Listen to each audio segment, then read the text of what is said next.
माननीय अध्यक्ष महोदय, मैं माननीय मंत्री जी से ये जानना चाहता हूँ कि प्रधानमंत्री आवास योजना ग्रामीण में जो मार्गदर्शिका इनको मिली है, उस हिसाब से पीएम आवास पूर्ण कब माना जाता है, ये मैं जानना चाहता हूँ कि जिनको 1,20,000 भुगतान हो जाता है उसके बाद, या मनरेगा के 90 दिन की मजदूरी जोड़कर जो 23,490 जोड़ते हैं, या स्वच्छ भारत मिशन के शौचालय निर्माण जिसके लिए आप 12,000 देते हैं। इस तरह कुल 1,55,490 रुपये बनता है, तो इसका भुगतान कर देते हैं, उसके बाद आवास पूर्ण माना जाता है कि बिना मनरेगा और बिना शौचालय बनाए ही मान लिया जाता है?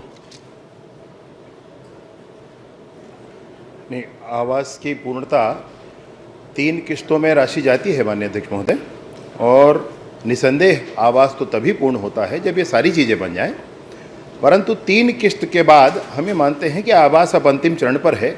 व्यक्ति को स्वयं काम करना है माननीय अध्यक्ष महोदय, कोई संस्था इसमें जाकर बनाती नहीं, और इसलिए पूर्णता के लिए एक बार और अंतिम परीक्षण होता है। लेकिन 3 किस्त बनने के बाद जो लेंटर लेवल का के बाद किस्त जाता है, जो नरेगा का इनको 90 दिनों का भुगतान भी हो जाता है, और जो इनका स्वच्छ भारत मिशन के अंतर्गत इनको शौचालय वो भी दिया जा चुका होता है, तो इसको पूर्ण माना जाता है।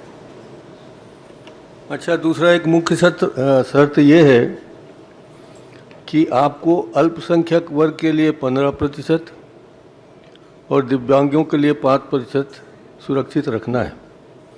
क्या आप मुझे बताएंगे कि जितने भी प्रधानमंत्री आवास निर्माण हो रहे हैं उसमें इन वर्गों के लिए सुरक्षित रखा गया है? माननीय अध्यक्ष महोदय, मैं माननीय नेता प्रतिपक्ष जी वरिष्ठ सदस्य हैं, ज़रूर ये बताना चाहता हूँ, ये किसको कितना देना है ये पुरानी सरकार की बात थी, अपने ही लोगों की बात जो सरकार नहीं मानी थी। वर्तमान में विष्णुदेव जी की सरकार है, उन्होंने तो पूरा दे दिया है माननीय अध्यक्ष। कोई भी शेष नहीं है, कोई भी शेष नहीं है। जितना 2011 की सर्वे सूची था वो पूरा दिया जा चुका है, 2000 आवास प्लस की सर्वे सूची वो पूरा दिया जा चुका है। तो अब यह प्रश्न कहाँ उठता है कि किसको दिया जाए और किसको न दिया जाए?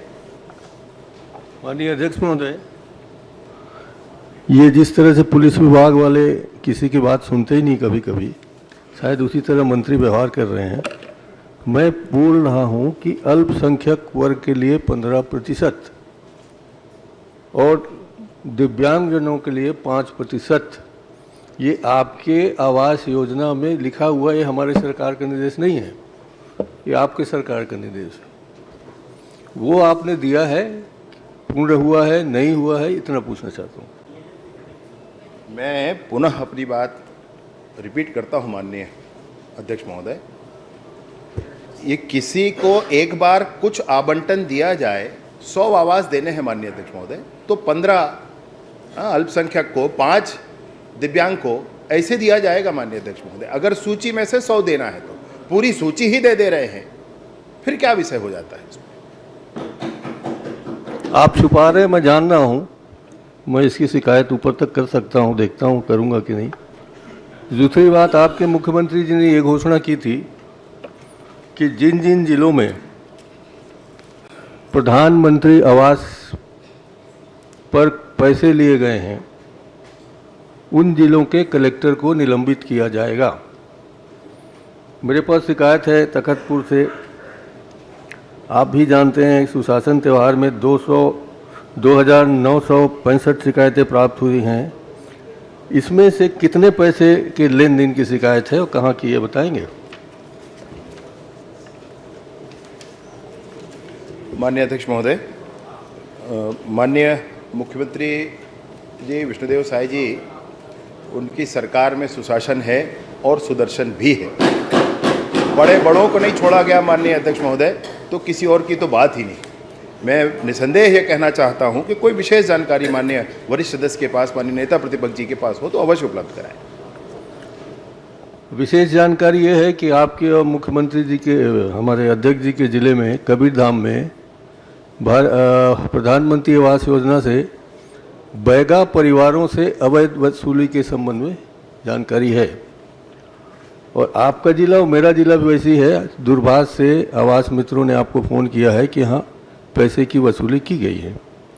उसी तरीके से तखतपुर के पंचायत के माध्यम से आपको शिकायत कराया गया है, जो सांसद पूर्व हमारे उप मुख्यमंत्री जी का क्षेत्र है। तो ये तीनों ज़रूरी जगह हैं जहाँ से शिकायतें आई हैं। तो क्या इन सब जगह के कलेक्टर आप सस्पेंड करने जा रहे हैं? इसमें जो जिला कबीरधाम के कुकदुर क्षेत्र का ये विषय आया है माननीय अध्यक्ष महोदय, उस पर जांच भी चल रही है।